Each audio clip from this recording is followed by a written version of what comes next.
Testing. Um, it doesn't matter. You can get me anytime.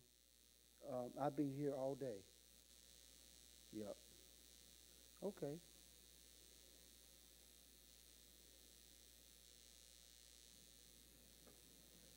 Sure. Um, I have to call you back because I'm online live, and I'll call you back and I'll be able to. But I think I should be able to. Okay. All right.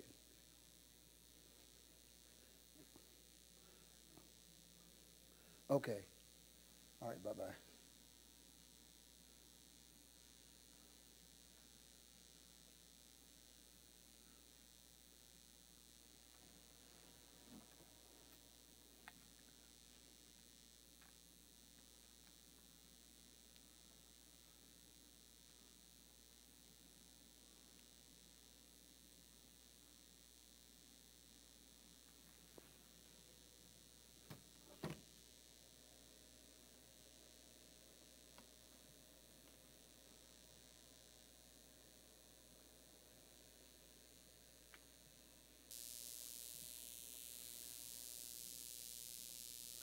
Okay. You know, when you're doing this stuff, it's always an obstacle. So you guys can see me now, right? Okay. Good. So we're going to get started. We're going to get started. I apologize. It's I apologize. My one of the gentlemen that was going to help me, he got stuck, um, and so nonetheless, this is why I always do Plan A, Plan B. I want to say hello to some of you all. I'm going to say in the room, we got Brother John, we got Sister Beautiful, Sister Patrix, uh, Mega Old School. So let's get started. We're going to get started. I will be able to see the comments, so I do have it set up for that. So this lesson. This lesson is talking about the world history according to the prophets. The world history according to the prophets. Now, let me kind of break down the crux of this lesson. Um, this lesson is important because a lot of people don't understand that the prophets are all saying the same thing. They're all saying the same thing. They're all are talking about the kingdom of heaven, which is going to be here on earth. A lot of people think that when we leave here, we're going to heaven. The kingdom of the Most High is going to be right here on this earth. So once you understand that, you can understand where we're going at with the lesson. So to start this off, um, I want to go to um, Daniel, the second chapter. Daniel, the second chapter. Now, this is a very important book because Daniel tells us a lot. Daniel tells us what's really happening. Daniel is talking about the dream of Nebuchadnezzar. If you can understand the dream of Nebuchadnezzar, you can understand a lot. And the problem is a lot of people don't read the scriptures and they don't understand what Nebuchadnezzar is talking about. So without understanding what Nebuchadnezzar is saying, you kind of miss out on the boat a little bit. So let's read this real quick. Nebuchadnezzar, this is the second year of the reign, and I want to make sure I didn't lose anybody, so I'm kind of, okay, gotcha. Okay, so it says, and in the second year of the reign of Nebuchadnezzar, Nebuchadnezzar dreamed dreams, wherewith his spirit was troubled, and the sleep brake from him. Then the king, oh, can I stop? Let me just say a word of prayer before we even get started with this. If you all don't mind, I want to say a word of prayer. This is our very first Friday Bible class. So I want to say a word of prayer. Heavenly Father, right now, in the name of the Most High, we ask that you will look, let your face shine upon us. Let it shine upon all those that are in this class. Let it shine upon those that are tuning in. Maybe perhaps someone was tuned in earlier when we were having technical difficulties. But we know right now, Father, that we know that these are the last days, and we know that you want us to be wise in our understanding. For all of our getting, you said, get understanding. For your people are destroyed for the lack of knowledge. So we ask that you let your face shine upon all of us. In Jesus Yahshua's name we pray, amen.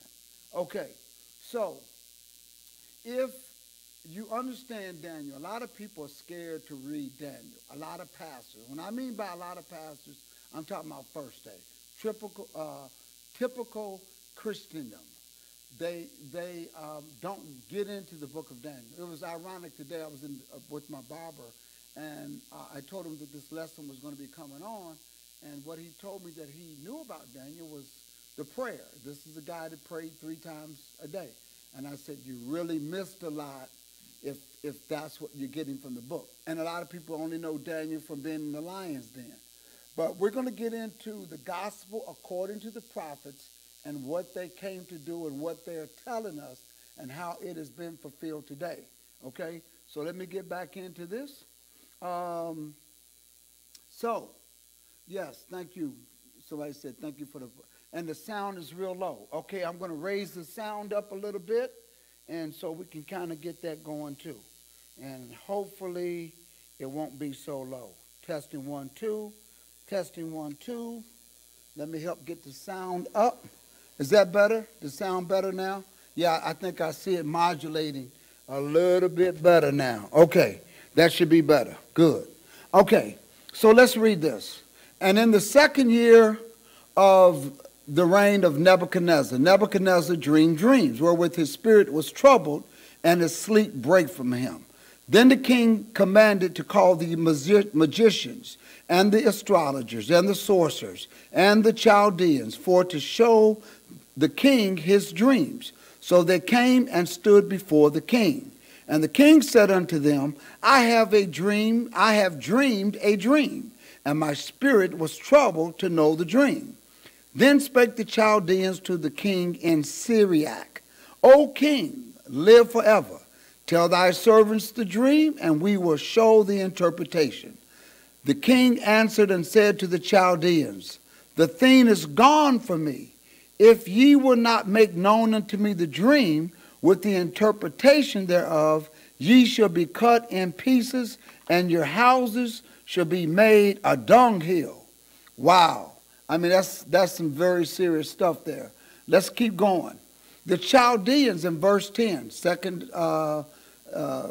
Daniel, verse 10.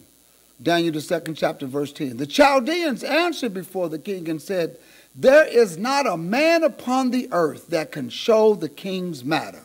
Therefore, there is no king, lord, nor ruler that asks such thing in any magician or astrologer or Chaldean. And it is a rare thing that the king requireth, and there is none other that can show it before the king except the gods whose dwelling is not with flesh. For this cause the king was angry and very furious, and commanded to destroy all the wise men of Babylon. Now let me break this down. Daniel and the Israelites were under captivity with Babylon. Nebuchadnezzar was the king. He has a dream. And this dream disturbed him, but the issue is he couldn't recall the dream. So when you can't recall the dream, but you know it was just a bad dream, he called all of his astrologers, the magicians, soothsayers, all of these people of the Chaldeans, and said, hey, I pay you guys every month. I need you to tell me what my dream is. The response, and they said, well, let me go back. He says, tell me the interpretation of my dream. The thing is, they said, oh, king, live forever. Tell us your dream and we'll give you the interpretation. Okay? And then he throws out a whammy. I can't remember the dream. So your job is not only to interpret the dream, but your job is also to give me the interpretation of the dream. And because they could not do it, this king now is furious. I mean, he's paying these guys every month. They're living like fat cats. And he says, if you cannot tell me my dream, then I'm going to take all of you all and make your houses dunghill. So let's get more into it. Okay? Let's go to the next verse. I hope I didn't skip too much. Oh, there we go. Okay. Verse 10. I'm sorry, verse 11. And they said, it is a rare thing. It is a rare thing that the king requireth. And there is none other that can show it before the king except the gods whose dwelling is not with flesh. For this cause the king was angry and furious and commanded to destroy all of the wise men of Babylon. Now everybody's in trouble. Okay? Let's go on. Let's go over to verse 25. Verse 25 of that same chapter. Then Arioch brought in Daniel before the king in haste and said thus unto him, I have found a man of captives of the captives of Judah that will make known unto the king the interpretation. Let me bring you up to speed. Daniel, the king wants everybody that is supposed to be a perceived prophet dead. When Arioch goes to the captives of Israel, he's going to kill Daniel too. Because Daniel was known among the Israelites and the Babylonians as somebody who's a prophet.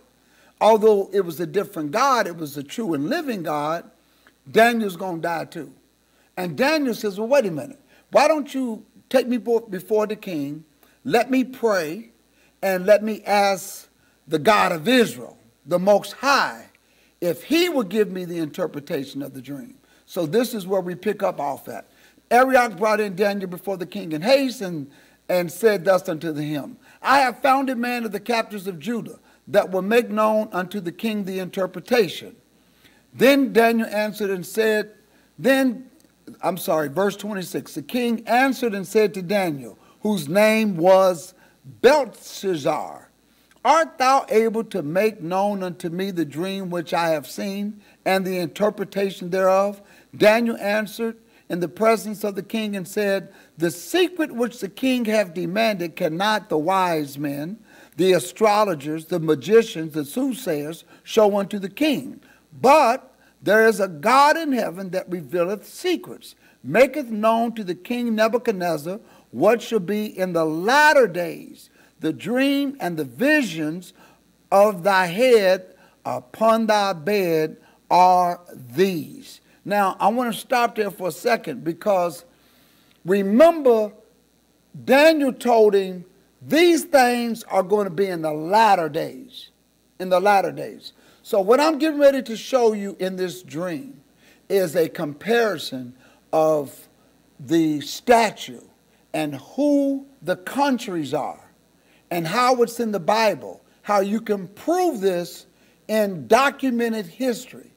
But you have to understand the dream and the prophecy of the dream. And the Almighty shows us right here in this book. He shows us. So what I'm now getting at is how Daniel is now going to interpret the dream. And then we're going to put it all together. Okay? So here we go. As for thee, O king, thy thoughts came into thy mind upon thy bed. What shall come to pass hereafter? Notice he said in verse 29, these are the things that are going to come to pass hereafter. And he that revealeth secrets make known to thee what shall come to pass, meaning the future. But as for me, this secret is not revealed to me for any wisdom that I have more than any living, but for their sakes that shall make known the interpretation to the king, and that thou mightest know the thoughts of thine heart. So right away, Daniel's letting him know, listen, this is not nothing I've done, okay? I want to let you know I don't have the magic touch. I prayed. And because of this, it's going to save everybody else's life. Thou, O king, verse 31, sawest upon, let me start back over. Thou, O king, sawest, and behold, a great image. This great image, whose brightness was excellent, stood before thee, and the form thereof was terrible. This image's head was of fine gold, his breasts and his arms of silver, his belly and his thighs of brass, his legs of iron, his feet part of iron and part of clay. And this is pretty much what that statue looked like, you know, that Nebuchadnezzar saw.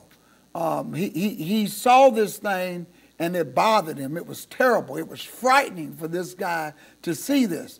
And what gives Daniel credibility is, number one, he's able to tell the king what his dream was. So that's the number one thing. The first thing you got to do is let the king know, I have remembered your dream. The Almighty showed me your dream, and here is your dream. So he shows this statue to Daniel. Let's skip down to verse 34, and I'm just looking to see if there are any comments.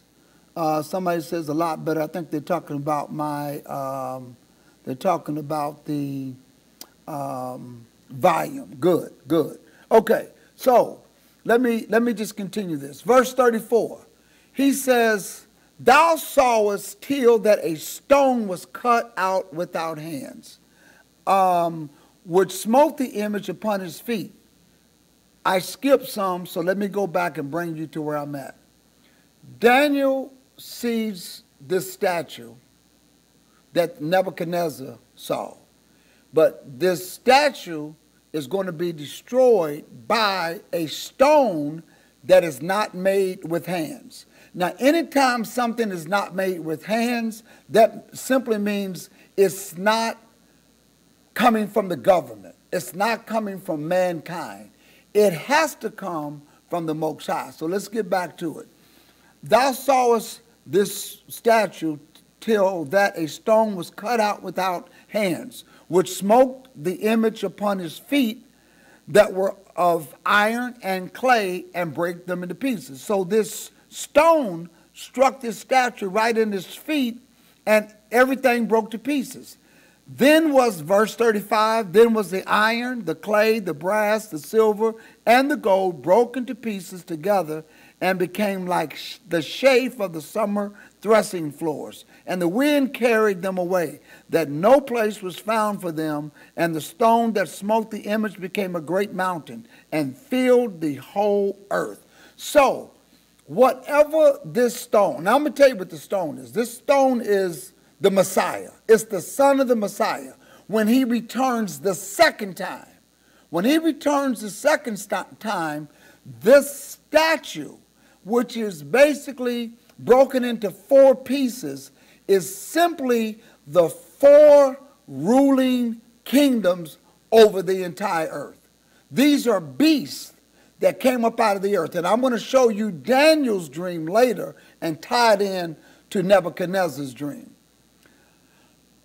This is a dream, verse 36. This is a dream, and we will tell the interpretation thereof before the king. And listen to what Daniel says. He says, thou, O king, art a king of kings, for the God of heaven hath given thee a kingdom, power, and strength, and glory. Now, this is important to make a notation of. Although Nebuchadnezzar has nothing to do with Israel, he's a Babylonian king, he's ruling the earth. Notice that Daniel recognizes that the Almighty is still in charge. So some people might say, oh, wow, Trump is in charge. Don't think that Trump is in charge without the hands of the Almighty. Don't think Barack Obama is in charge without the hands of the Almighty. No kingdom has ever been in power without the authority of the Most High God, because he's always in control.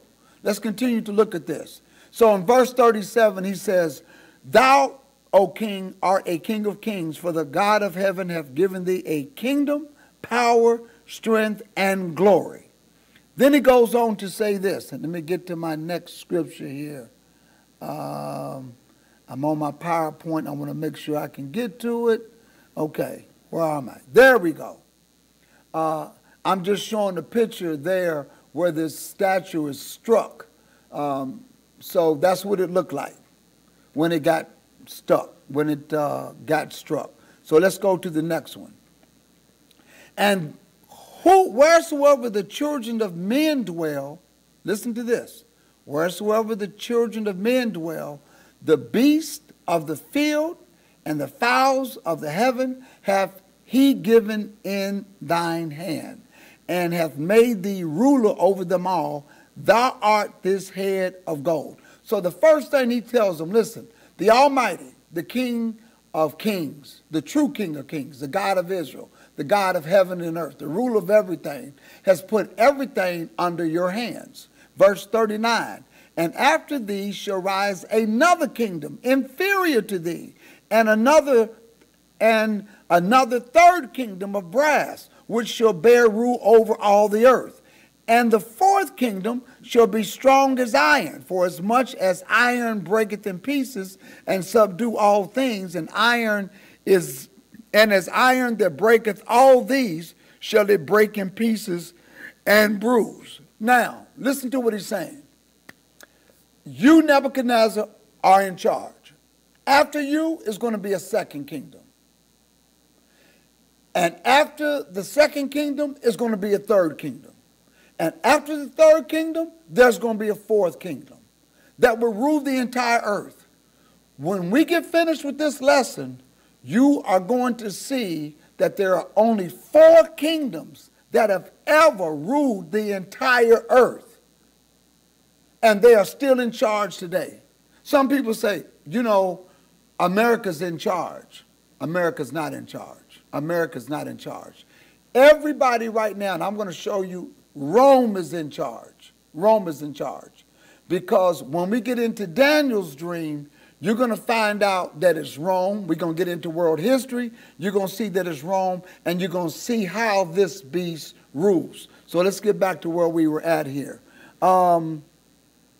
I think, yes, verse 40. The fourth kingdom shall be strong as iron, for as much as iron breaketh in pieces and subdue all things, and as iron that breaketh all these, shall it break in pieces and bruise.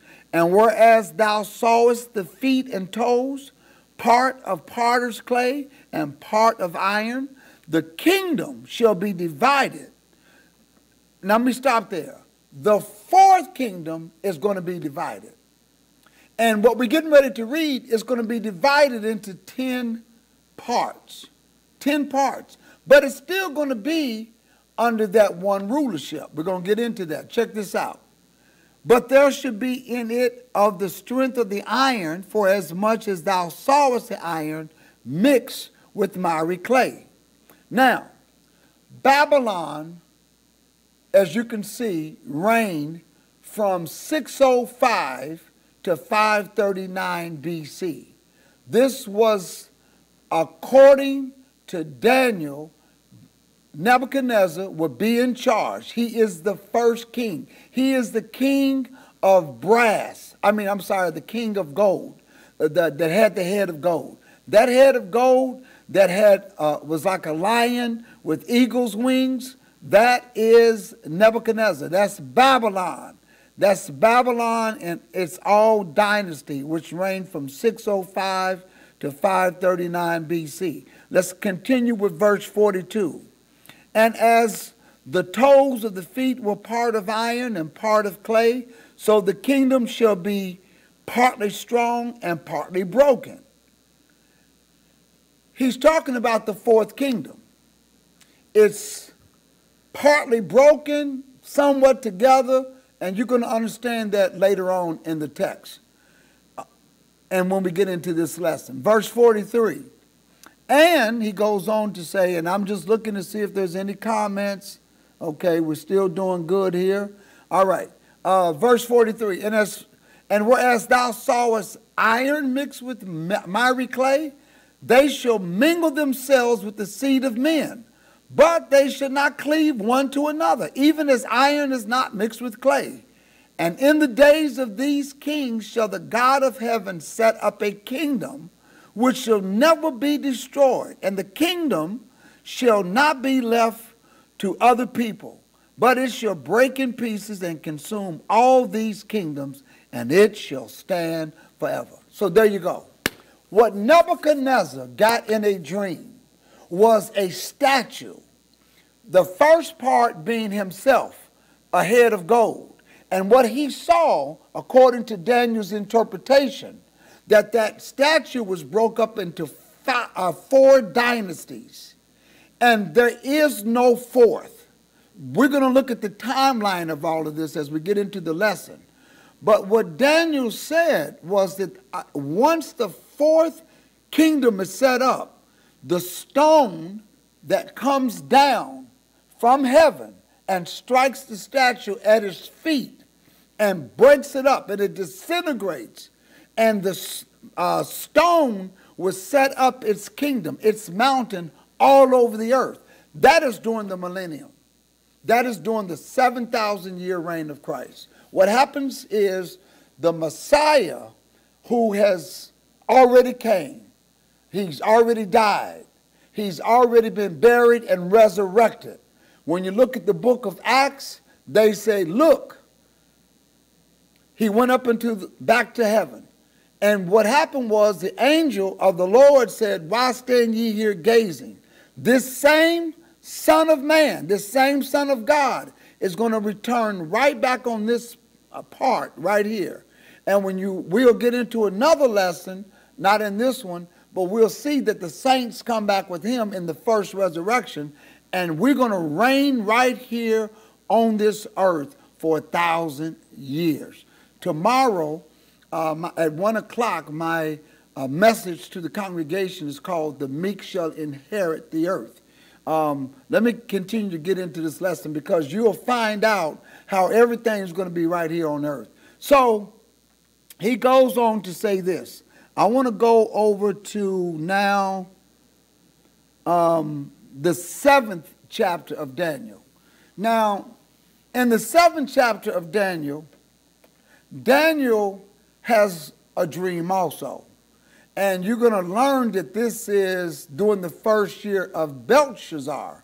Belshazzar is the son to Nebuchadnezzar. But some time has gone on, and what the Almighty is going to show Daniel in a dream is more specific details that he did not give to Nebuchadnezzar.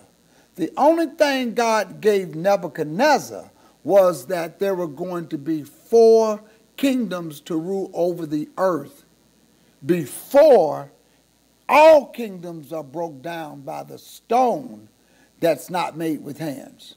What we're getting ready to read now is that Daniel is given a night vision, and what the Almighty is showing him is more detail of who those kingdoms are. So check this out. Daniel the 7th chapter, let's start with verse 1. In the first year of Belshazzar, king of Babylon, it says Daniel had a dream and visions. Daniel had a dream and visions. So that's important to know, because that's what Daniel had. He had a dream and visions. I just wanted to make sure that I can still see you all, and let me just give me one moment here, because I think I hit the wrong one. And let me close this out. There we go. Okay. Good. We're still there. Okay. So in the first year of Belshazzar, king of Babylon, Daniel had a dream and visions of his head upon his bed. Now, this is what happens. Then he wrote the dream and told the sum of the matters. Daniel spake and said, I saw in my vision by night, and behold, the 4 winds of the heaven strove upon the great sea, and 4 great beasts came from the sea, diverse one from another. Notice the number 4. Daniel sees 4 beasts come up out of the earth. Now, the Almighty showed the dream to Daniel in the form of a statue. Daniel is getting the interpretation of who the kingdoms are, but he's getting the dream from a different perspective. He sees 4 beasts come up out of the earth. Just a quick little funny story. I remember when I used to read the book of Daniel when I just got into the ministry, and it used to scare me. I never wanted to go to the sea because, you know, when you see these 4 beasts coming up out of the sea, I'm like, wow. And then they had things like the Loch Ness Monster that people kept saying that they see and this and that. So I said, you know what? I don't know whatever's going to happen, but something's going to just take over the world. And then you got Hollywood that's got things like Godzilla and all of this stuff. I mean, it's amazing that when you don't read and the Almighty don't open up your eyes, how you see. And a lot of people, for that reason, they'll take the book of Daniel, they just close it up. I mean, really, people just close it up. I don't want to read that. And the reason why they say they don't want to read it because they think it's a bunch of frivolous dreams that means nothing. So what do people know about Daniel? That he was in the lion's den. What else do they know about Daniel? He prayed 3 times a day. But this guy is giving us the key to world history, world events. What's going to happen at the end? I'm getting a little excited, so let me get back to reading. Okay. Daniel saw these 4 beasts come up. Okay, so let me go to the next one here and get this out. Okay. Here's what Daniel saw, by the way. Daniel saw a bear. He sees this lion. Let me go back here. He sees this dream, and what I'm showing you is how these beasts come in the order they come into. So first you got the lion, then you got the bear, then you got the leopard, and then you got the beast that nobody could really describe. And this is important to know because this is how, these are just artist renditions of what Daniel saw, however he saw it. But notice, this was the first one that Daniel knew about. But this one here gets to be the bear. The third one is the leopard. And the fourth one is just a beast that it was just dreadful and terrible. So let's read this. Let's go back to the 5th chapter of Daniel. This is what Daniel says. And let me bring this up. I'm going to skip through the 5th chapter of Daniel because what I do is, and I'm going to skip through this, and I'm going to stay right here. What I do is I go into how Belshazzar gets into rule. What happens to Belshazzar, and for the sake of time, I'm just going to go into it real quick. Belshazzar was the son of Nebuchadnezzar, as I told you before. Nebuchadnezzar was the Babylonian king, and he was having a party. That party was what we call the foundation of Saturnalia. Saturnalia is the root of Christmas. So they were in there, they were having all of these feasts, and what he decides to do is to go down and have this party. And he's got all the women drinking and having a big party. And what he does, he decides that he wants to go over and to the chambers and to the vault, and he wants to grab the holy instruments, the vessels of Israel that was taken when they were in captivity. And he takes these vessels, they bring them back, and the guy starts to pour their wine and all of their drink into the holy vessels of the Most High that was used for the temple before Israel went into captivity. And his father had put these things away. In the meantime, while he's doing all of this, he sees this handwriting on the wall. And this is why I show this picture here. Let me go back to it. He sees this picture, a hand on the wall, and it draws this writing in Hebrew. And basically, it basically just said in a nutshell, you're dead. You're done, okay? So let me just start here, and I'm going to see where I'm at. Daniel, the 5th chapter. Verse 30. After he saw this, in that night was Belshazzar, the king of the Chaldeans, slain. And listen to this. And Darius the Median took the kingdom, being about 32 years old. Now, let me say this. Belshazzar is the Medo-Persians. I'm sorry, let me back up. Darius is the Medo-Persians. Darius was the Medes, and the Persians later, they were working together. Cyrus, who was the king of Persia, after the merger, the full merger took place, became the ruler. And that's why he said, when we get into Daniel's dream, that the second beasts are going to be the Medo-Persians. So we're going to get into that. So let me just move over to that right now. Let me move up.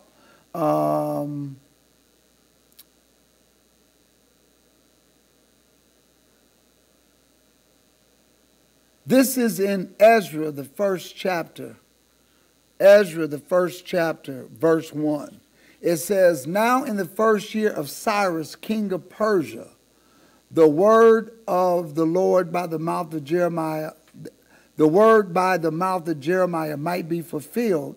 The Lord stirred up the spirit of Cyrus, king of Persia, that he made a proclamation throughout all his kingdom and put it also in writing, saying, thus saith Cyrus, king of Persia, the Lord God of heaven hath given me all the kingdoms of the earth, and he hath charged me to build him an house at Jerusalem, which is in Judah. Who is there among you of all his people? His God be with you, and let him go up to Jerusalem, which is in Judah, and build the house of the Lord God of Israel. He is the God which is in Jerusalem. Now, let me bring you up to speed with that.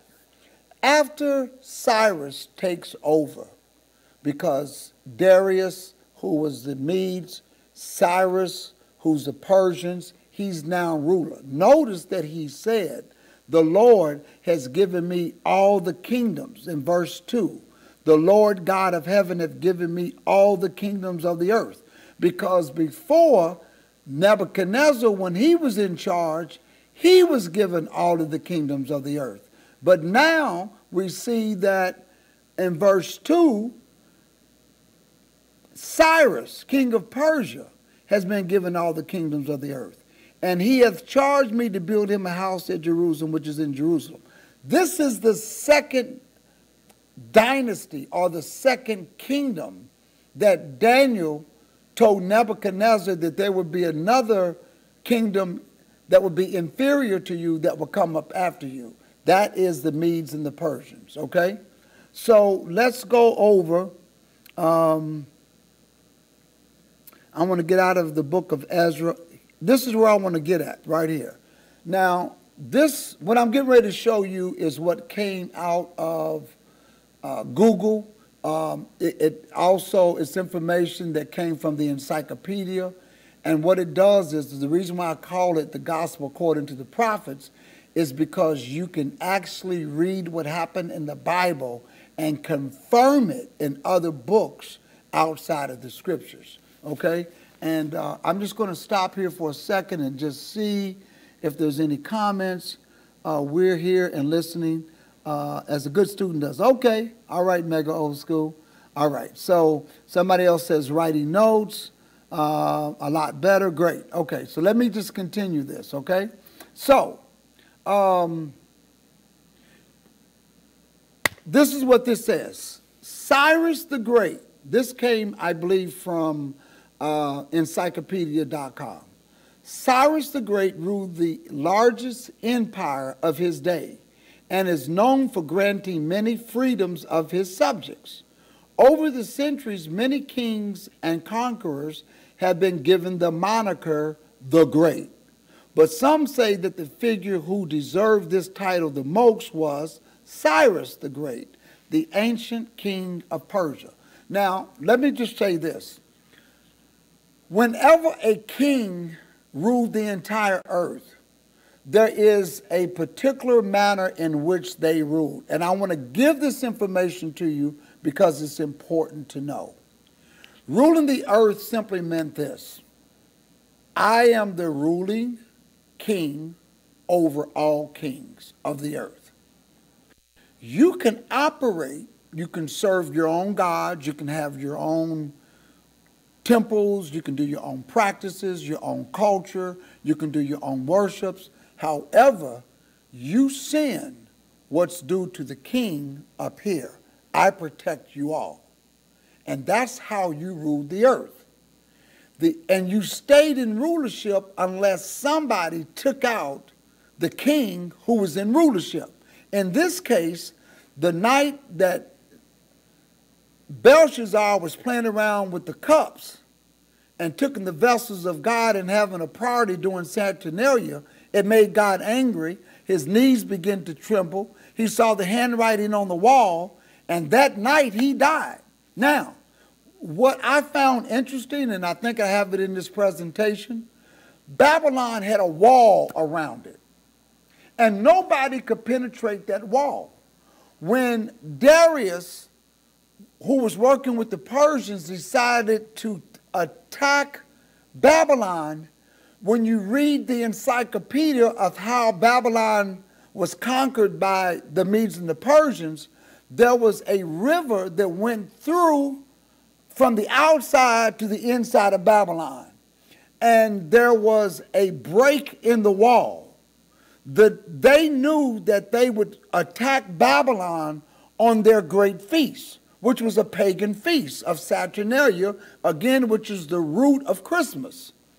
They came underneath the wall through the river and came inside while everybody was drunk and celebrating, and they were not, according to the Encyclopedia World History of how kingdoms change, they didn't even know it was coming.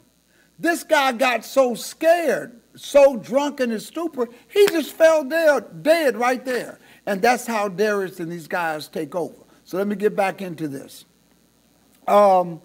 Even though he was born and ruled more than 2,500 years ago, many modern leaders today still claim Cyrus as their primary inspiration and hero. He was a brilliant military leader, but he is even more revered as a wise and tolerant ruler.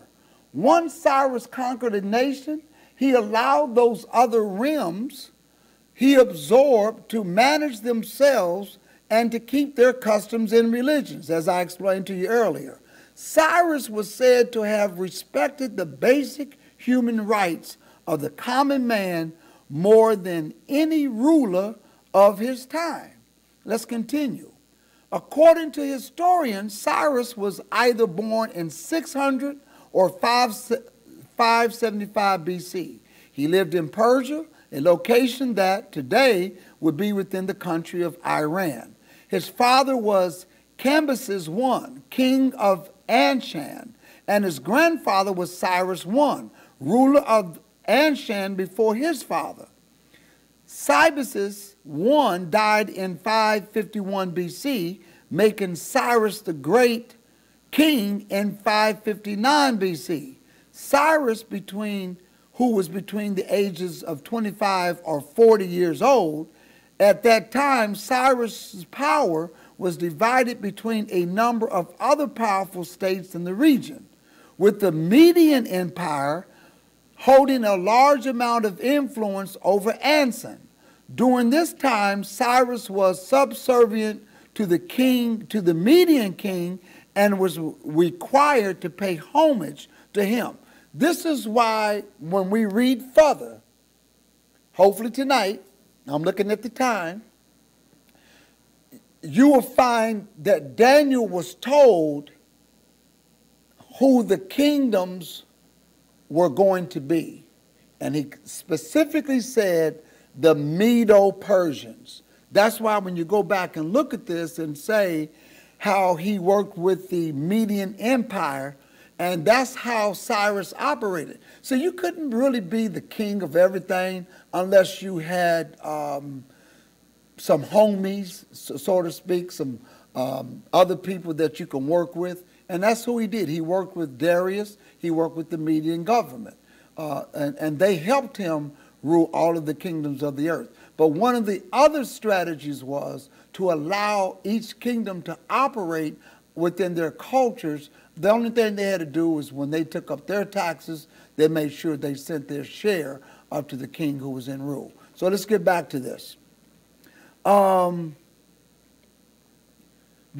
Becoming the king of Persia.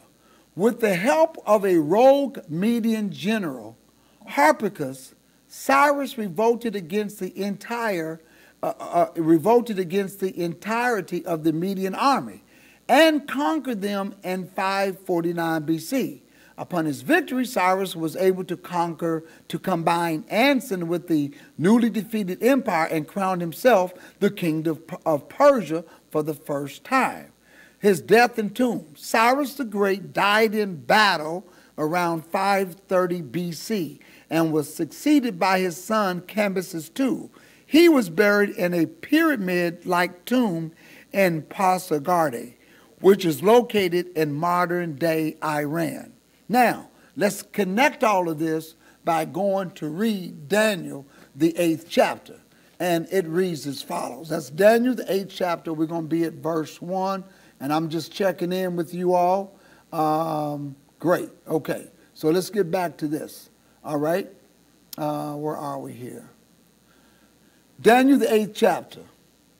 In the 3rd year of the reign of King Belshazzar, a vision appeared unto me, even unto me, Daniel, after the which appeared unto me at the first. And I saw in a vision, and it came to pass when I saw that I was at Shushan in the palace, which is in the province of Elam. And I saw in a vision, and I was by the river of Ulai. Then I lifted up mine eyes and saw, and behold, there stood before the river a ram which had 2 horns. And the 2 horns were high, but one was higher than the other, and the higher came up last. So that is what Daniel saw. He saw the ram with a horn, with 2 horns, and one came up and the other one came up last. This, people, is what we just read in the World History Encyclopedia right here on the internet, was that how the king came up, but yet he was able to rule with the help of the Medians, and how he took over the Medians, and the Medians and the Persians really became one. That's how they came about working together. And what Cyrus did, he went in and beat the Persians and called himself the king of Persia. And that's how he crowned himself, and he worked with the Medes. And as we just read, I'm going to go back to that so you can see that. It says, becoming the king of Persia, with the help of the rogue Median general, Harpagus, Cyrus revolted against the entirety of the Median army and conquered them in 549 BC. Upon his victory, Cyrus was able to combine Anshan, which was the Medes, with the newly defeated empire, and crowned himself the king of Persia for the first time. So that's what he was able to do. So let's get back to the 3rd chapter, the 3rd verse of Daniel. He said, I saw this ram. I saw one horn coming up higher than the other. And that's what he saw. Let's go to the 4th verse. I saw the ram pushing westward and northward and southward, so that no beast might stand before him. That means no other nation. Neither was there any that could deliver out of his hand, but he did according to his will and became great. That's why they called him Cyrus the Great. Notice that Daniel said he became great. Notice how the world history calls him Cyrus the Great. And of course, they do that with everybody. They name everybody Alexander the Great. You're going to see that later on. So let's get back to this. As I was considering in verse 5, and as I was considering, behold, an he-goat came from the west on the face of the whole earth, and touched not the ground. And the goat had a notable horn between his eyes. So we got this ram who has two horns, which we know is the Medes and the Persians. We're going to learn that in a few minutes. And what now, all of a sudden, here comes this goat out of nowhere. This goat came from the west on the face of the whole earth in verse 5 and touched not the ground. And the goat had a notable horn between his eyes. And he came to the ram that had two horns, which I had been seen standing before the river. And he ran unto him in the fury of his power. So this is how the goat takes out the ram.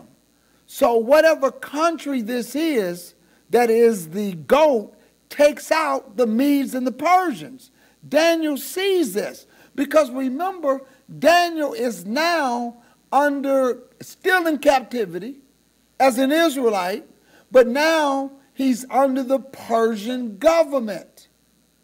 And now the Almighty is showing him what's going to take place. Let's get back to this. Look at verse 7. And I saw him come close unto the ram, and he was moved with choler against him, and smote the ram, and brake his two horns, and there was no power in the ram to stand before him, but he cast him down to the ground, and stamped upon him, and there was none that can deliver the ram out of his hand. Therefore the he-goat waxed very great, and when he was strong, the great horn was broken, and for it came up four notable ones toward the four winds of heaven. Now, notice he says that there's a notable horn that this goat has. That simply means that whatever country this is, the ram was taken out by one ruler, one king was the one who did this. Okay, so let's go a little bit further. Look at verse 15. And it came to pass, when I, even I, Daniel, had seen the vision and sought for the meaning, then behold, there stood before me as the appearance of a man. And I heard a man's voice between the banks of Ulai, which called and said, Gabriel, make this man to understand the vision. So he came near where I stood, and when he came, I was afraid and fell upon my face. But he said unto me, understand, O son of man, for the time of the end shall be the vision. This is not something that's going to happen now. It's going to be toward the end. In other words, Daniel may not live to see this. He may not live to see Persia being taken out by this new third country or this third kingdom, whoever it's going to be. So he says, come here. And we see Daniel fell on his face. He was scared. He sees this angel. He's scared. He falls down on his face. He says, come up, Daniel. I want to give you the vision of this dream. Let's look a little bit further. Now, verse 18, as he was speaking with me, I was in a deep sleep on my face toward the ground. But he touched me and set me upright. And he said, verse 19, behold, I will make thee know what shall be in the last end of the indignation. For at that appointed time, the end shall be. So we know right now, Daniel is being given. This is why it's so important to read Daniel. Because when you read Daniel, you can understand, according even to world history, and confirm it in world history, what kingdoms are going to be set up. That's why this Bible you can take to the bank. You can take this to the bank. Some people out there saying, oh, I don't want to deal with that Bible. Oh, that's the Caucasian Bible. Stop this foolishness. Stop all of this. This is our book. This is our history. This is the keys of what's going to happen at the end. The Bible says in Psalms 111 and 10, a good understanding have all they to keep his commandments. Once we learn this, even though we're in captivity, once we learn this, because it's for us to understand.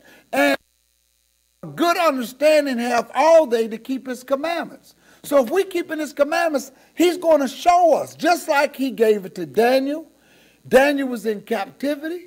Daniel was a commandment keeper, but he gave the understanding to Daniel. So I'm getting excited. Let me get back to this. All right. And we're just about ending. Listen to this. Because we're going to pick it up later. But listen to this. He said, behold, I will make thee to know what should be in the last end of the indignation. For the time appointed, the end should be. Listen to this. Verse 20. The ram which thou sawest having two horns are the kings of Media and Persia. That ram is the kings of Media and Persia. And the rough goat is the king of Grecia. And the great horn that is between his eyes is the first king. Now, let me stop there. Daniel has just been given through prophecy that you can confirm in world history. You have Babylon, who is taken out by the Medes and the Persians. Because now Daniel is going back to Nebuchadnezzar's dream, and he realizes what the Almighty is showing him is more detail to the statue. All Nebuchadnezzar got was a statue. And really, the dream was not for Nebuchadnezzar. The dream was for Daniel to understand. But the only thing he gave Nebuchadnezzar was the head of gold is you. After you, the upper body is the second kingdom that's going to be inferior to you. Then a third should come after that. And then after that, it's going to be a fourth kingdom. And when that fourth kingdom, they're rulers over the whole earth. And then there's going to be a stone that comes and strikes the statue. And it's going to disintegrate. And that stone is going to set up its kingdom over the entire earth. Wow. Wow. You can take, this makes me excited. You can take this Bible to the bank. You can go and read in the encyclopedia and find out who overtook Babylon and who overtook Persia. And you will find out that it was the Grecians, just like it says right here in the book. Let me go back and read that. And you can tell I'm getting ready to end because I'm getting excited, okay? Somebody says, oh, it was the Greeks. That's right. And no, it's not the Roman Empire. We're going to get to the Roman Empire. And I'm glad, oh, okay, I'm reading your message a little bit late. So, yes, the Almighty tells us Babylon, the Medes and the Persians, which is really the Persians, because it has two horns, and one had the goat. The ram had a smaller horn, and then it had a bigger horn, but it was one kingdom that ruled the entire earth. After that, here comes the ram. And remember, not the ram, the goat. The goat takes out the ram, but it has a notable horn, just one. And then the horn breaks, and up comes four more horns from that goat. But from that goat, it's the same country. And we're going to learn something interesting about that right now. Listen to this. Verse 21. And the rough goat is the king of Grecia, and the great horn that is between his eyes is the first king. Now, that being broken, talking about that horn being the first king, whereas four stood up for it, four kingdoms shall stand up out of the nation, but not in his power. Oh man, this gets great. Let's keep going. Verse, okay, let me read this. Now, what I just told you, and I'm going to take you to the encyclopedia. This gets great. I got to recap this. Nebuchadnezzar has a dream. Statue. He's a head. Four parts. It's struck by a stone. This stone takes over and rules the entire earth. Only 4 kingdoms is going to rule the earth. We read how Belshazzar, who's the king, who's the son to Nebuchadnezzar, who's now the Babylonian king, we read how he is taken out because of his wickedness and his foolishness at a Saturnalia Christmas party, drinking the wine from the vessels that came from the temple that Nebuchadnezzar took and put him in a chamber when he took Israel into captivity. Daniel, who was young under Nebuchadnezzar, continues to live through Belshazzar, who don't live that long. Because now comes in Darius, who is the Medes, and who joins later with the Persians, and Cyrus is there. And now Daniel sees in his dream how the ram is going to be taken out by a goat. And not only is he going to be taken out by a goat, he sees these animals. But what Daniel also sees for the first time and hears is the angel of the Almighty is telling him who the kingdoms are going to be. The Bible is good. You can take this to the bank because you can read this in an encyclopedia. Let me show you right now. Alexander the Great served as king of Macedonia from 336 to 323 BC. During his time of leadership, he united Greece, reestablished the Corinth League, and conquered the Persian Empire. Synopsis: conqueror and king of Macedonia, Alexander the Great was born July the 20th, 356 BC in Perea, in the ancient Greek kingdom of Macedonia.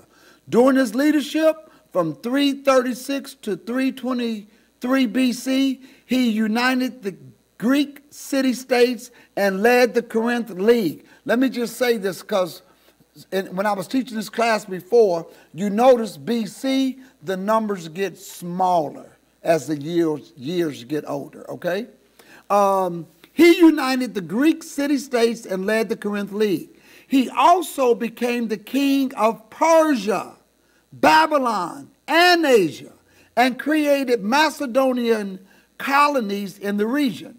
While considering the conquest of Carthage and Rome, Alexander died of malaria in Babylon, which is now Iraq, on June the 13th, 323 BC. Now, Alexander the Great died at a very young age.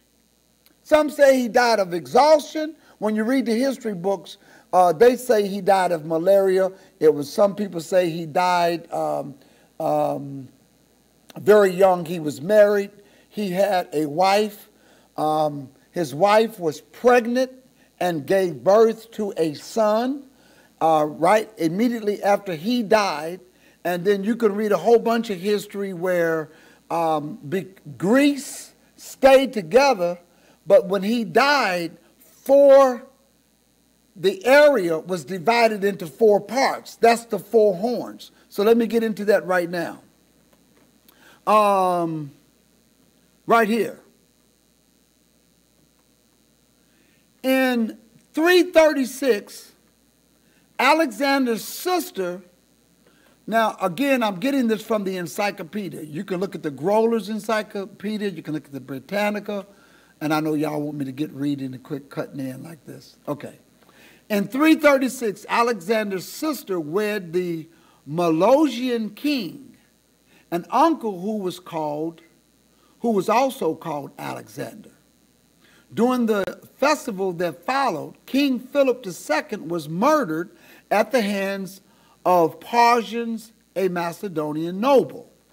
In the wake of his father's death, Alexander, who was 19 at the time, was determined to seize the throne by any means necessary.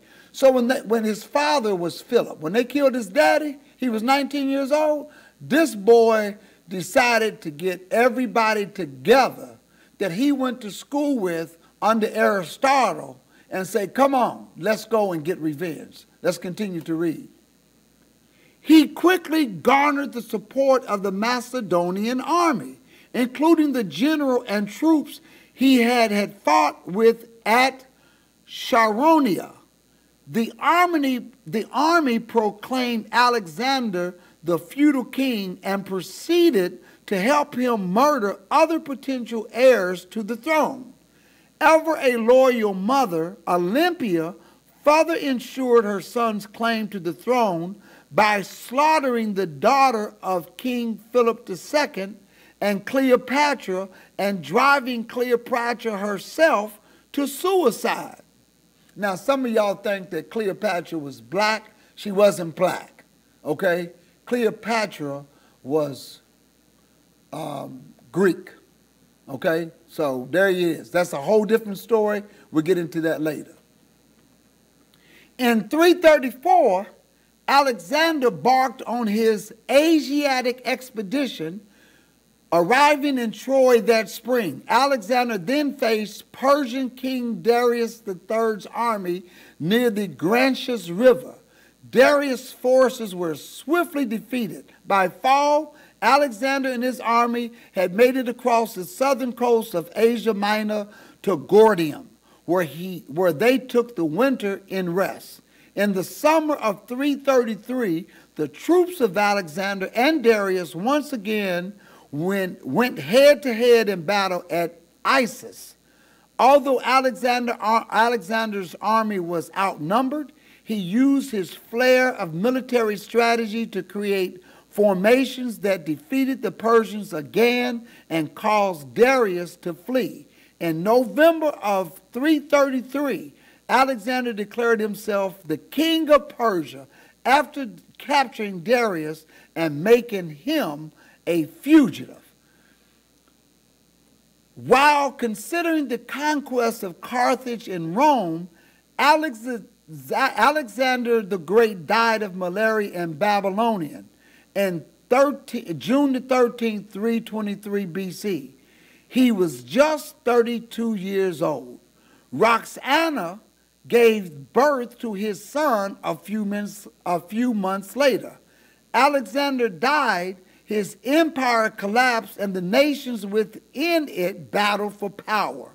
Over time, the cultures of Greece and the Orient synthesized and thrived as a side effect of Alexander's empire, becoming part of his legacy and spreading the spirit of Panhellenism.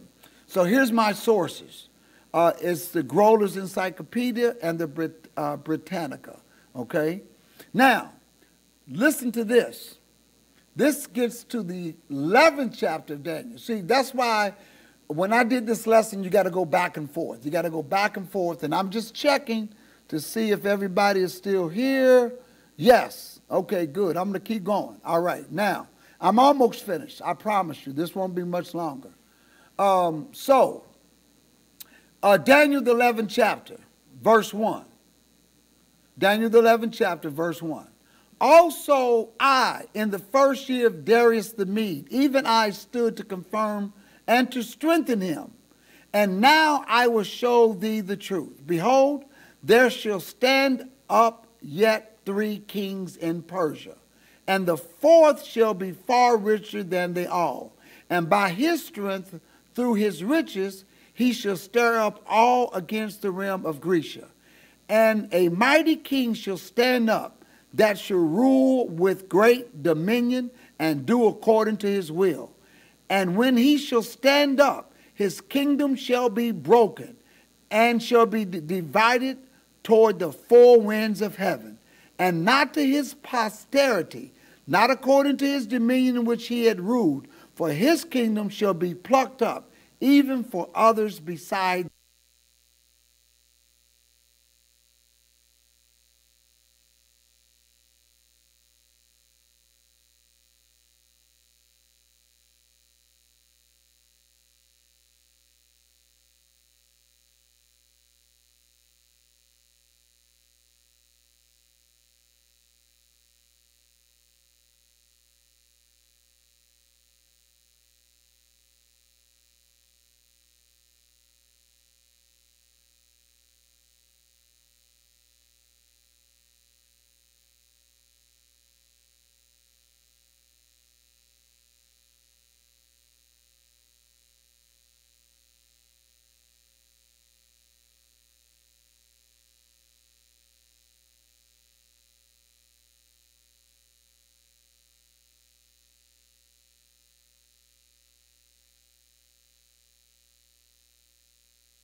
Okay, y'all can hear me now, right? Okay. Sorry about that. I don't know. There it is. Got the sound back. So you all tell me where I lost sound at. Beautiful one, tell me where I lost sound at. So y'all can help me out here. Okay. Yes, you got me back. He's coming now. I'm back on. Yes, I'm back here. Okay.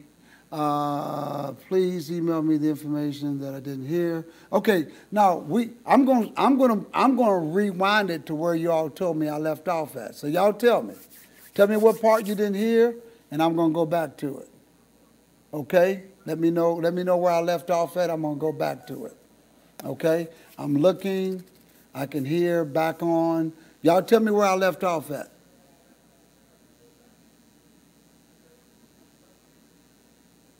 Let me know. All right. Did you all get, let me see.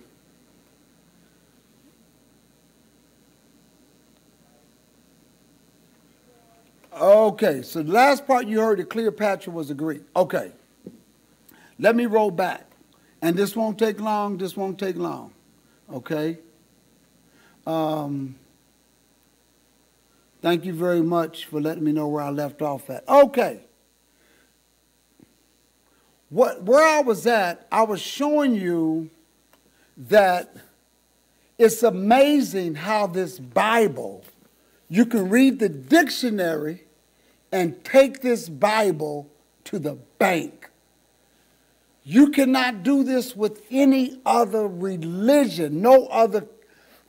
We are serving the true God. He gave us a Bible here that you can read this King James Version, read world history, and make it all true. So, what we read was Daniel had his dream. He saw this goat come and take the ram out. Did you all hear that part live? If you heard that part live, let me know if I can just continue on from there. Okay?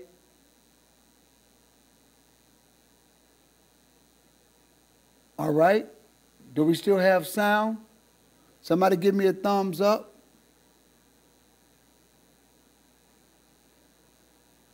Okay. Do I still have sound? Yes. Thank you. Thank you, my brother. All the way in North Carolina. He's let me know I still got sound. Okay. Now, did you all hear when I was saying about the ram came and the goat took out the ram, the 4 horns? Okay. You got that part? Great. All right. So I'm going to roll back. If you all give me 20 minutes, I'm going to be finished. I'm going to be finished in 20 minutes because I want to roll this back just a little bit. I want to roll this back. Where we came from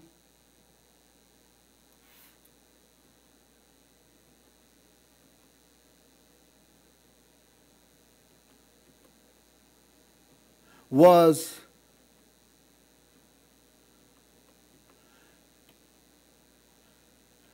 I'm going to come right here. Right here. I'm going to start from right here.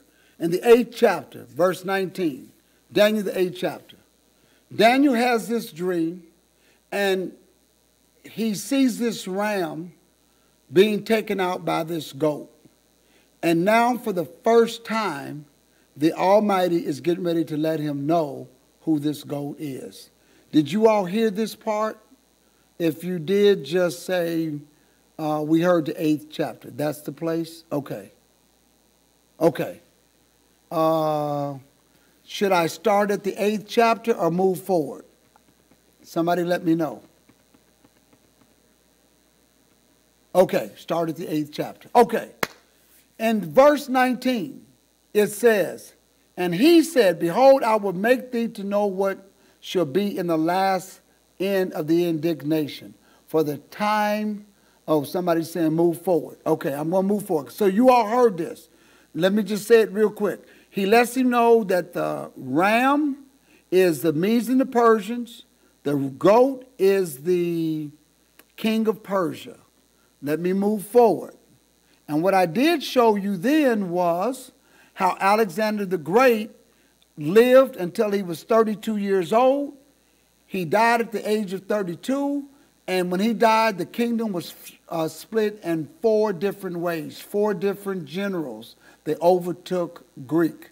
And the point that I was making is how authentic this Bible is. How you can read Daniel that nobody else wants to read, by the way. People get scared of reading Daniel because they don't understand the dreams. And all of these beasts coming up. It sounds like crazy. What is this guy talking about? He sees a ram and a goat coming and taking out the ram and a horn falling and breaking off and 4 more horns coming up after that. But you see, when you read the entire book, and especially when he starts to tell Daniel who and what these animals mean, they seem frivolous. They seem not of importance until you start to read the encyclopedia. So when you read the encyclopedia, you can put all of this together. You can see where Alexander takes over. It says in the wake, I'm reading the 3rd bullet, in the wake of his father's death, Alexander, when he was 19 years old, he gets upset. Now you're in the 11th chapter. Okay, thank you.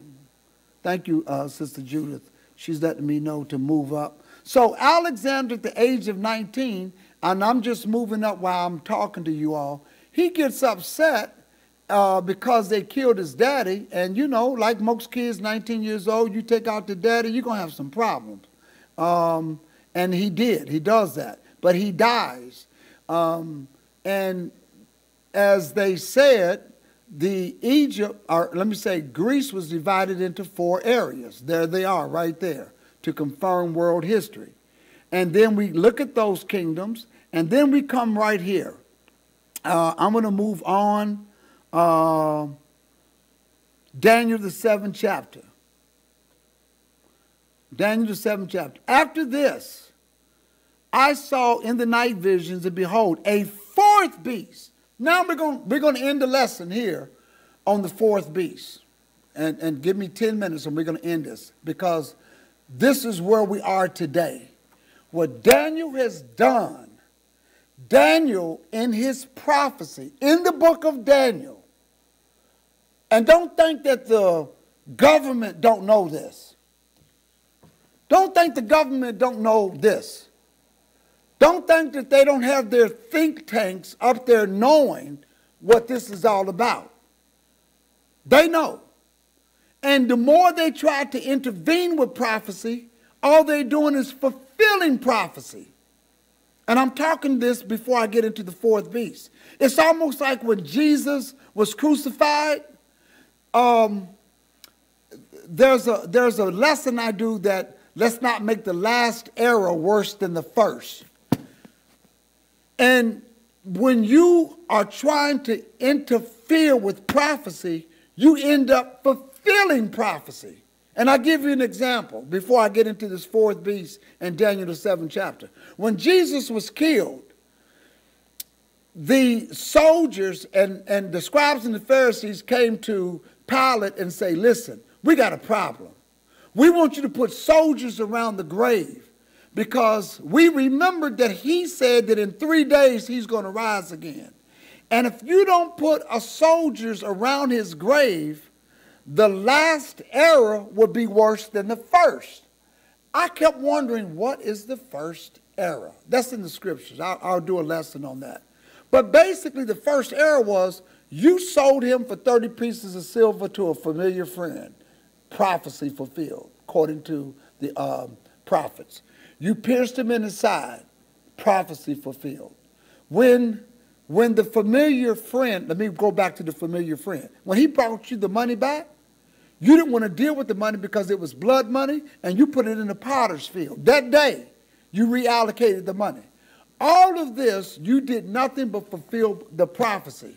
And when Pilate said, go up there and break his bones, somebody took it upon themselves not to break the bones so that prophecy could be fulfilled, but instead they pierced him in the side. All you did was fulfill prophecy. And they said, listen, we don't want the last era. If this man gets up, if his body, if he resurrects, because we don't believe that he is, but if they steal his body, they're going to say he resurrected. Well, you all know the story from there. What I'm saying is, Daniel is letting you know who the four kingdoms of the earth are. And nobody can change prophecy. It's a train that is rolling so fast that not even this mankind can interrupt it. So let's get back to it. Daniel, the 7th chapter. After this, I saw in the night visions, and behold, a fourth beast, dreadful, terrible, strong exceedingly, and it had great iron teeth, and it devoured and brake in pieces, and stamped the residue with the feet of it, and it was diverse from all the beasts that were before it, and it had 10 horns. Dreadful and terrible. That's the Roman Empire. The 10 horns is the European Union. When I do this lesson, again, I'm going to show you who the 10 kingdoms are. In 476 AD, Rome fell, but they later became a religious empire. Okay? Look at the verse 8. I considered the horns, and behold, there came up among them another little horn, before whom there were 3 of the first horns plucked out by the roots. And behold, in this horn were the eyes of a man, and a mouth speaking great things. I am going to end this lesson right here, and I tell you why. I'm going to show you, when we have this Bible class again, I'm going to show you who the 10 horns were that came after Rome, and Rome never and has never stopped ruling. Has never stopped ruling. And I want to point this out to you. Look at this. I considered the horns that came up. Let me go back to here. It was diverse from all the... After this I saw a night vision, behold, a fourth beast, dreadful, terrible, strong exceedingly, and it had great iron teeth. It devoured and brake them in pieces. It stamped the residue with the feet of it, and it was diverse from all the beasts that were before it, and it had 10 horns, 10 kingdoms. The reason why I want to show you Rome, and why Rome is still in charge today, and why it's diverse from all of the other beasts, okay? Rome is different. Remember I told you that Babylon, the Medes and the Persians, and Greeks, or the Greeks, they allowed everybody else to work independently and on their own and have their own culture, as long as they paid homage to the king that was in rule. When Rome took over, Rome was different from all the other beasts. That philosophy, or that political, social, economical layout or platform, Rome no longer ruled that way. What Rome attempted to do was to rule the entire world. And what Rome tried to do under Emperor Constantine, he tried to say, listen, let's mix ideologies, which is why when the Sabbath was there and the pagans of the land were worshiping the sun, he mixed religions together. To him, you could better rule. And he based that upon how the other 3 kingdoms preceding before him were overtaken. And he felt, and the Rome government felt, that if we could have one culture, one ideology, one form of religion, we could rule forever. However, what happened with Rome, Rome caused the entire world to go in its own different directions. However, Rome is still in charge. So the question is, how does Rome still maintain to be in charge? I'll tell you why. If you're Baptist and you go to church on Sunday, you're worshiping the Sunday, the Son's day. So you're Roman Catholic, because Sunday worshiping is an influence from pagan worship that Emperor Constantine mixed with the culture of Israel. That's what he did. He took and brought in Christianity and mixed it in with pagan worship. So he brought the Easter bunny rabbit, which has nothing to do with the death, burial, and resurrection of the Messiah, and commingled it with Easter, or with the resurrection. He took a lot of ideologies and mixed it all together, and so they are still in charge today. Catholicism, or a form of Catholicism, exists in all the churches. Every last one of them. If you're not keeping this book according to the commandments, laws, and statutes, and you have a different religion, you are under Rome. You are under the fourth beast. And they are still in charge. And the Bible says, when we read later on, next lesson, that the fourth beast does not rule with hands. Which means, if you're not ruling people with hands, how else do you rule people? Right here. And how do you rule them? You give them a religion. You give them Saturnalia mixed in with a birthday that does not even exist, with the winter solstice, with Nimrod, and you bring that mess right inside the church and don't even know it. So many people don't realize that they're under the Rome government. They're under the fourth beast, who's dreadful and terrible. He stamps out. And you say, how does Rome do that and they're not in charge? But again, through the ideology that they bring into the church.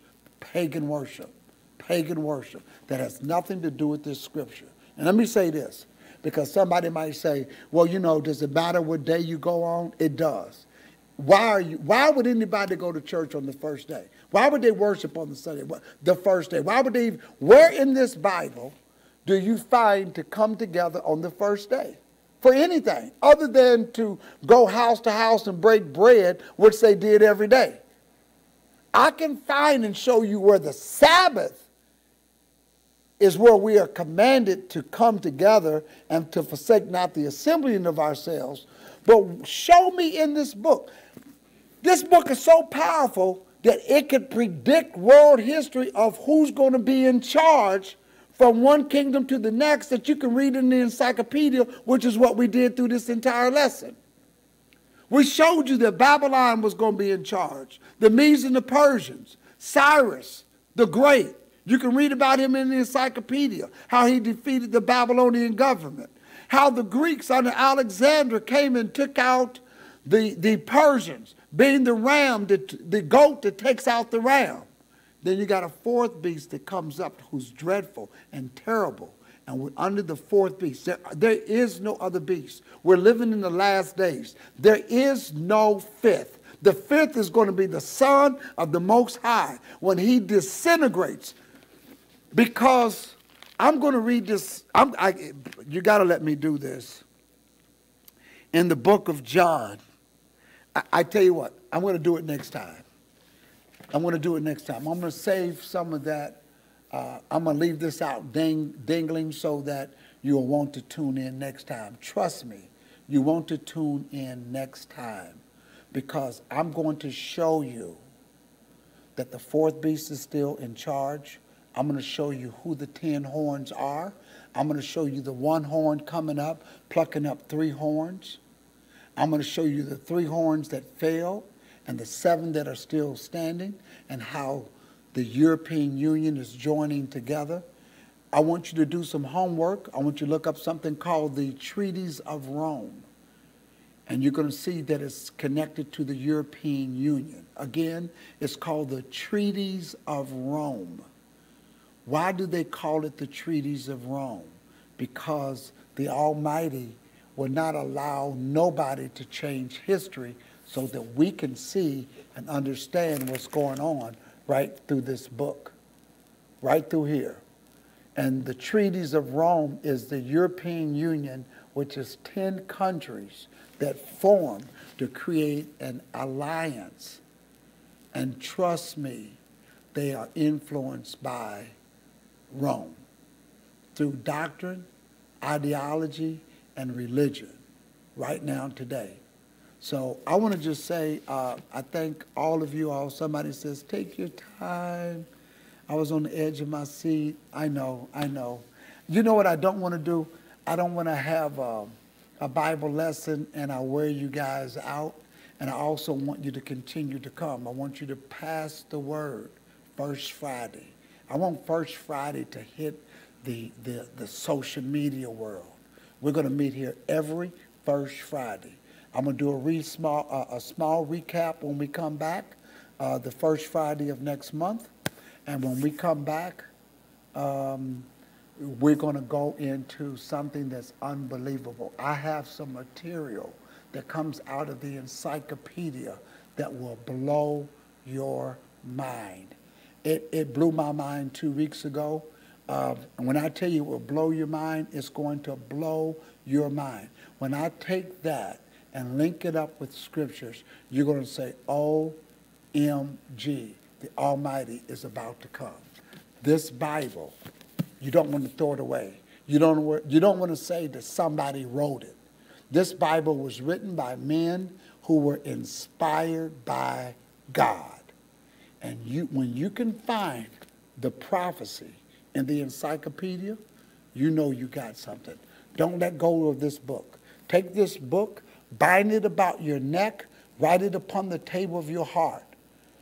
This book, once you learn this, it will make you want to do everything the Most High said do. I'm going to make you come out of Easter. I'm going to make you come out of Christmas. I'm going to make you come out of all of those pagan days, including Sunday, which is under the fourth beast. Once I show you this in the scripture, you're going to be mind blown. Trust me, you're going to be mind blown. Tomorrow, let me give you a few announcements. Tomorrow at 1 o'clock p.m., I'm going to be bringing the message live right here on this channel at 1 o'clock. And we're going to be, I gave the subject earlier. I almost forgot what it was. Well, just tune in tomorrow at 1 o'clock. 1 o'clock Eastern time right here. Also, if you are looking for a place to have the Passover, Passover will be on March the 30th. That's on a Friday. It will start at 7 o'clock p.m., 7 or 8 p.m. I'm going to get the schedule together. And the next day will be the Sabbath, which is the 14th of Abib. Going by the Hebrew calendar, the 14th of Abib falls on a Saturday, which will be on the 31st of March. We're going to be having Passover. That Friday night, we're going to be taking our communion. And then on Sunday, we're going to have the Feast of Unleavened Bread at 3 o'clock. That happens to be Easter Sunday, which we don't celebrate, but that's also the very first day of the Feast of Unleavened Bread. If you're not doing anything, I put out a YouTube 4-minute video promoting Passover, where you can come to South Florida and be a part of us. Now, here's what I'm going to share with you. We have guest speakers coming from the Israel of God, located in Riverdale or Chicago, Illinois. Brother Julius and Brother Jeremiah will be the teachers that Friday night when we take communion.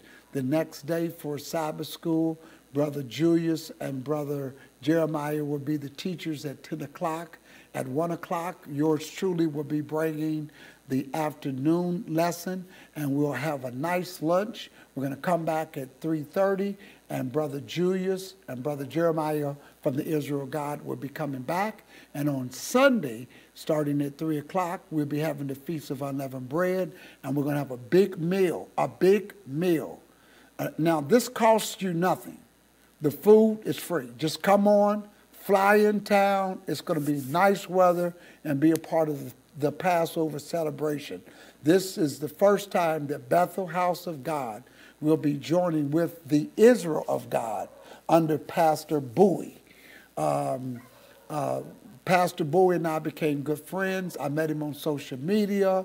I came into contact into who the Israel of God was on social media, and he really gave me some good understanding of who we are pertaining to being the people of the book. A phenomenal man, a spiritual father, if you want to call that.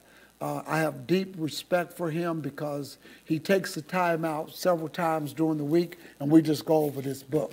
But again, they're going to be here with us, and they're going to share with us in that Passover Feast of Unleavened Bread celebration. So that's what's coming up. So again, First Friday would be the following month. Stay tuned into this channel. If this is you for the first time, don't forget to hit that subscribe button, as I always say, which is right over there someplace. Hit that subscribe button. Please share this. This lesson will stay up online. I will may tweak it a little bit to take out the part that did not have sound. I'll edit it and put it back up. But thank you very much. I want to give some shout outs before I do that. Judith Richardson, hello. Patrix, hello. Dorothy Bonds, hello.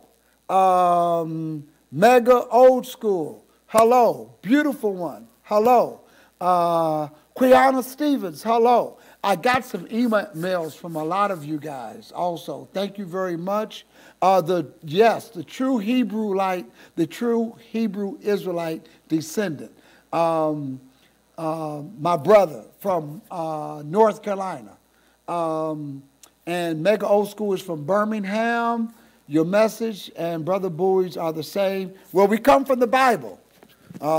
People say they're the same. Yes. Because we both, he and I talk about this sometimes. People say, you know, in case somebody says, oh, you sound like Pastor Bowie, we come from here. We come from the scriptures. And yes, our message is the same because we're reading out of the same book, Mega Old School. We're coming right out of here, this book. So thank you very much. He is a wonderful man, is he not?